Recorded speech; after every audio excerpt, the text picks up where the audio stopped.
Hello my dear friends, আপোনালোকক পুনৰবাৰ আন্তৰিক স্বাগতম জনাইছো অন্য এটি ভিডিঅলৈ। আজি আমি এই ভিডিঅটিত আমি কিছু প্ৰিপজিশন সম্পৰ্কে আলোচনা কৰিম আৰু এই প্ৰিপজিশনসমূহ প্ৰায় আমাক বিভিন্ন ধৰণৰ পৰীক্ষাত সোধে আৰু এই যে টপিক আছে প্ৰিপজিশন এই টপিকে যিসকল বন্ধু-বান্ধৱী গ্ৰেড 3 ভাবে প্ৰস্তুতি চলাই আছে বা আসাম ডাইৰেক্ট ৰিক্ৰুটমেন্ট এক্সামৰ বিভিন্ন পৰীক্ষাৰ প্ৰস্তুতি চলাই আছে বা অন্য প্ৰতিযোগিতামূলক পৰীক্ষাৰ প্ৰস্তুতি চলাই আছে আপোনালোকৰ বাবে অতিকৈ গুৰুত্বপূৰ্ণ এই ভিডিঅটি। গতিকে আপোনালোকে সম্পূৰ্ণকৈ ভিডিঅটি চাব বুলি আশা থাকিল। আহকচোন বাৰু সম্পূৰ্ণকৈ ভিডিঅটি জানি লও। চাওক ইয়াত দিয়া আছে one should refrain dash bad practices। ৰিফ্ৰেইন শব্দৰ লগত যদি যেতিয়া আপোনাৰ কোনো বাক্যত ৰিফ্ৰেইন শব্দটো দিয়া আছে তেন্তে আপোনালোকে মনত ৰাখিব যে এই ৰিফ্ৰেইন থকা বাক্যত ৰিফ্ৰেইনৰ পিছত কেৱল এটা শব্দ হয়। ৰিফ্ৰেইনৰ লগত আমাৰ কি হয় বাক্যটোত from অন্য কোনো প্ৰিপজিশন নহয়। যেনেকৈ ৰিফ্ৰেইনৰ নিচিনাকৈ আৰু কিছু শব্দ আছে যেনেকৈ abstain, absent,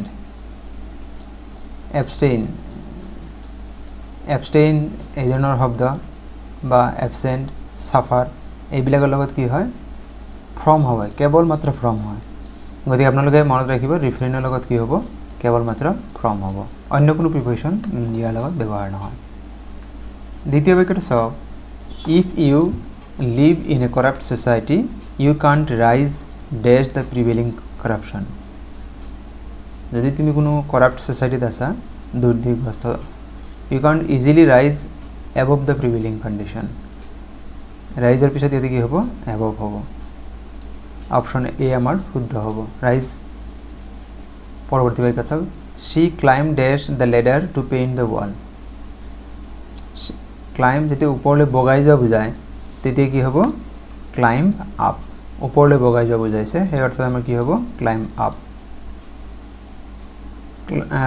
মানে stair down মানে হ'ব তললৈ নামে, আগতে stairs হ'ব কিন্তু climb ৰ লগত কি হ'ব ইয়াতে up হ'ব মানে ওপৰলৈ বগাই যোৱা অৰ্থত বুজাইছে। she has been living in this house dash 1990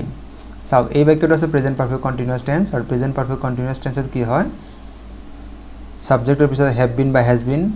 আৰু কি হয় ভাৰ্বৰ লগত ing হয়। আৰু এই বাক্যত কি হয় since আৰু for এই দুটা আমাক কি হয় আইডেন্টিফাইং ওয়াৰ্ডস আছে। এটা for হলে কি হয় পিৰিয়ড অফ টাইম বুজায় আৰু যদি আপনি since লিখি আছে তেন্তে হ'ব কি পয়েন্ট অফ টাইম বুজায়। যেহেতু 1990 সন এটা সন বুজাইছে কিমান বছৰ বৰ্তমান কিমান হইবিলাক একো লিখা নাই, গতি আমাৰ এতে কি হ'ব অপশন এ শুদ্ধ হ'ব since হ'ব। যদি আমাক ইয়াত দিয়া থাকিলে তেন she has been living in the house for 5 years লগে লগে আমি বাক্যটোত কি ব্যৱহাৰ কৰিলেতেন for ব্যৱহাৰ কৰিলেতেন তেতিয়া কি নাম তেতিয়া পিৰিয়ড অফ টাইম উল্লেখ থাকিলেতেন। পৰৱৰ্তী প্ৰশ্ন the man is standing dash the crowd মানে মানুহৰ ভিৰ, গতিকে ইয়াতে এট নহব বিটুইন নহব, বিটুইন যেতিয়া দুজনৰ মাজত হয় ফ্ৰম নহব, গতিকে আমাৰ এতে কি হ'ব আমাৰ এই বাক্যটোৰ কাৰণে among যেটো আছে বহুতৰ মাজত বুজালে কি হয় among বুজায়, গতিকে আমাৰ the man is standing among the crowd। পৰৱৰ্তী চাও he is worried dash the job test চিন্তিত যেটা বুজায় worried ৰ লগত কি হয় worried about মানে বিষয়ে he is worried for what about the job test। আমি এতেনেকে যদি আমি বিচাৰি উলাইছা তেন্তে কি হবে তে worried about হ'ব। Question number the cat jumped dash the river with নহয় by নহয় from নহয়। চাওক যেতিয়া কৰবাৰ পৰা জাম্প কৰি কৰবাত সোমাই যোৱা বুজায় তেনে অৰ্থত বুজায় তেন্তে কি হয় জাম্প ইনটু। ভাবিলক বাহিৰৰ পৰা কোনবাত জপিয়ে দিলে যেনেকৈ ভাবিলক the cat jumped into the pond or the lion jumped into the well সেই অৰ্থত বুজায়। পৰৱৰ্তী প্ৰশ্ন Hima and Sima always go out for a meal dash their wedding anniversary। এটা কি হ'ব on their wedding anniversary, option আমাৰ এ শুদ্ধ উত্তৰ হ'ব। পৰৱৰ্তী প্ৰশ্ন I am grateful dash my friends for their moral support। grateful শব্দৰ পিছত কেৱল মাত্ৰ কি হয় ট্ৰু হয়, অন্য কোনো প্ৰিপজিশন নহয়। মনত ৰাখিব যদি আপনি grateful দেখা পাইছে grateful শব্দৰ পিছত কি কৰিব grateful শব্দৰ পিছত আপনি টু প্ৰিপজিশন ব্যৱহাৰ কৰিব। অপশন আমাৰ এতে যেটো ডি দিয়া আছে আমাৰ কি হ'ব ডি টু শুদ্ধ উত্তৰ হ'ব। পৰৱৰ্তী প্ৰশ্ন আমি আগবাঢ়িছো question number 10 I have been invited to a wedding dash 15th June. Yes, 15th June এটা কি হয় ডেট হয় আর ডেট হলে আপনারা মনে রাখিব খালি ঠাইৰ পিছত যদি ডেট থাকে সেই ডেট শব্দত আপনার কি হয় কেবলমাত্র অন হয় ডে আর ডেট যদি এত 12 নাম দিয়ে থাকিলে হেতেন সানডে মানডে টিউজডে ওয়েডনেসডে যে কোনো ডেট দিয়ে থাকলে আমি অন লিখলে হেতেন ডে আর ডেট হলে কি হয় অন হয় question number 11 floor is made dash wheat এতে কি হবো ফ্লোর মানে আটা বা ময়দা কিহর পৰা হয়েছে হুইটৰ পৰা হয়েছে গম তাৰ মানে আমি আগো ফ্লোৰৰ পৰা আমি হুইট পাবো নোৱাৰো মানে গেট ব্যাক কৰিব না আগৰ অৱস্থা যাব নোৱাৰো তার মানে ড্রাস্টিক চেঞ্জ হয় যদি ড্রাস্টিক চেঞ্জ হয় তেন্তে মেড কি হয় ফ্রম হয় এটা আমার অপশন কি হবে বি হবে মেড ফ্রম আগো মেড অফ মানে যদি নো ড্রাস্টিক চেঞ্জ মানে আগৰ অৱস্থা যাব যেনে table is made dash would ওদিকে মেড ফ্রম যেতে কেতে হয়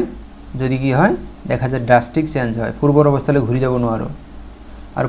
পূর্বর অবস্থায় ঘুরে যাব পারলে কি হবে মেড অফ হবে গতি আমার এইটো বাক্য floor is made dash wheat আটা বা ময়দার বাক্য গম পাবো নোৱাৰো গতিকে এতে কি হবে ফ্রম হবে question number 12 he is angry dash is নটি সিস্টার অ্যাংরি শব্দ লগত দুটা প্রিপোজিশন হয় উইথ আৰু এট যদি খালিটাৰ পিছৰ হেতু মানুহ বুজায় তেন্তে কি হ'ব উইথ হ'ব তাৰ মানে এই বাক্য যেটো আছে ইয়াতে হি ইজ নটি সিস্টাৰ তাৰ মানে মানুহক বুজাইছে গতি ইয়াতে কি হ'ব উইথ হ'ব অ্যাংরি শব্দৰ পিছত যেহেতু এইটো মানুহক বুজাইছে কিন্তু যদি অন্য অ্যাক্টিভিটি বুজালে হেতেন তেন্তে আমি অ্যাংরি এট লিখিলে হেতেন বর্তমান আমার যেহেতু মানুহক বুজাইছে গতি উইথ লিখিম question number 13 his uncle has been suffering dash COVID-19 অলপ আগে আমি আলোচনা কৰিলো যে সাফাৰিং ৰিফ্ৰেইন অ্যাবস্টেইন এই শব্দবিলাকৰ পিছত কেৱলমাত্ৰ কি হয় প্ৰিপোজিশনটো আমাৰ কি হয় ফ্রম হয় কারণ ইয়াতে কি আছে সাফারিং দি আছে আমি এক নম্বরত পড়ি এক বা দুই নম্বর পড়িছিল রিফ্রেইন গতি তাত কি হয় অ্যাবস্টেইন লিখে অ্যাবস্টেইন হলে ফ্রম হয় question number 14 the old man has nobody to look dash him it's into at for after তার মানে ইয়াৰ অৰ্থ বুঝাইছে যে বুঢ়া মানুহৰ চাবলৈ কোনো নাই যত্ন লবলৈ কোনো নাই লুক তেতে কি হয় লুক আফটার এটা চাওক যে লুক শব্দৰ লগত যদি অন্য প্ৰিপোজিশন হয় তেতিয়া কেনেকৈ অৰ্থৰ পৰিৱৰ্তন হ'ব পাৰে যেনেকৈ চাওক ইয়াত মই তিনটা মান উদাহৰণ লৈছো লুক এট মানে চোৱা আমি যেনেকৈ লুক এট দ্য স্কাই আকাশলৈ চোৱা আৰু লুক ফৰ মানে বিচাৰি থকা যেনেকৈ I am looking for a job আকৌ চাওক তাৰ পিছৰ বাক্যটো কি দিয়া আছে the police will look into the matter পুলিচে বিষয়টো তন্নতন্নকৈ পৰীক্ষা কৰি চাব আকৌ যেতিয়া কেয়াৰ কৰাৰ অৰ্থত বুজায় যতন লোৱাৰ অৰ্থত বুজায় যেনেকৈ he looks after his old parents গতিকে লুক এট চোৱা লুক ফৰ বিচাৰা গতিকে বেলেগ বেলেগ শব্দত বেলেগ বেলেগ আমাৰ অৰ্থ ব্যৱহাৰ হয় পৰৱৰ্তী প্ৰশ্ন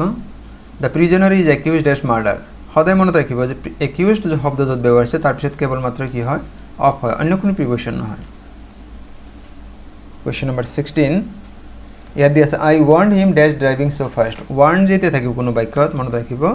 যদি কোনো বাক্যত আপোনাৰ ওয়ান্ট দি আছে তাৰ পিছৰ যদি প্রিপোজিশন হ'ব হেতু সদায় কি হ'ব এগেইনস্ট হ'ব গতিকে এখানে আপনার এটা নিয়ম হয় warn against I warn him against driving so fast question number 17 I always bear শব্দ য'ত আছে তাত মনে ৰাখিব কি হ'ব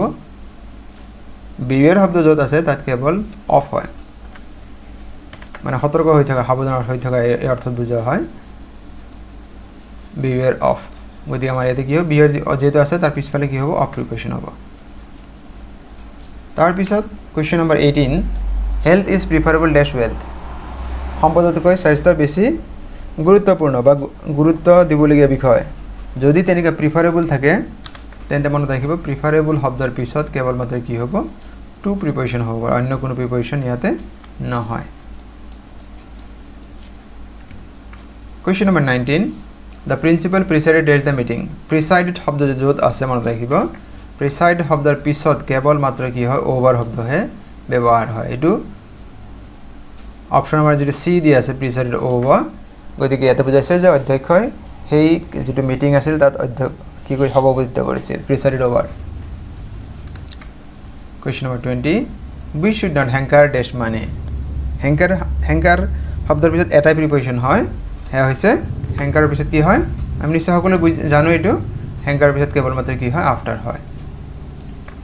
তাৰমানে কিবা বস্তুৰ কাৰণে অতিৰিক্ত পগলা হৈ যোৱা এনেকুৱা অৰ্থত বুজায় মানে কি হেংকাৰ শব্দটি এতিয়া মৰমৰ বন্ধু বান্ধৱীসকল আজিৰ ভিডিঅ'টি চাই কেনে পালে জনাবলৈ নাপাহৰিব নিশ্চয় আপোনালোকে ভালে পাইছে আপোনালোক সকলোকে